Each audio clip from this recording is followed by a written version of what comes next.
नमस्कार, प्रणाम सभी को। मैं हूँ पूजा उपाध्याय। आज मैं जा रही हूँ सुहाग गीत गाने। अच्छी लगेगा तो लाइक ज़रूर करिएगा और मेरे चैनल को सपोर्ट करिए। जोगिया के बोलनी कला गई मोरिया माँ, अरे ला गई मोरिया माँ। अरे जोगिया के संग चली जाबै रे ललनवा। अरे जोगिया के संग चली जाबै रे ललनवा। जाऊ तुहरे अइहे बेटी ससुरुआ नवैयवा। अरे ससुरुआ नवैयवा।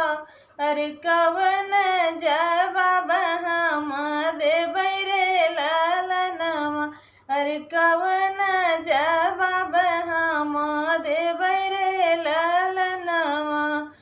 घरवा भीतर होई के रो मोरिया माँ, उहु की रोआ माँ, कुहु की रोआ माँ। अरे ससुरु जे जइहे पति आई रे ललनवा।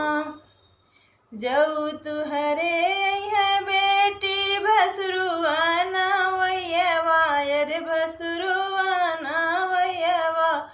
अरे कवन जवाब हम देबै रे ललनवा। डोलिया भीतर होई के रो मोरिया माँ, अरे रो मोरिया माँ, उहु की रोया माँ, सुसु की रोया माँ।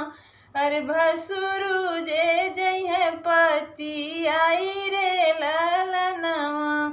जाऊ तुहरे अइहे बेटी देवरुआ नवैयवा। अरे देवरुआ नवैयवा। अरे कवन जवाब हम देबै रे ललनवा। अमवा की डलिया कुहु की रोया माँ, कुहु की रोया माँ। अरे देवरु जे जइहे पति आई रे ललनवा।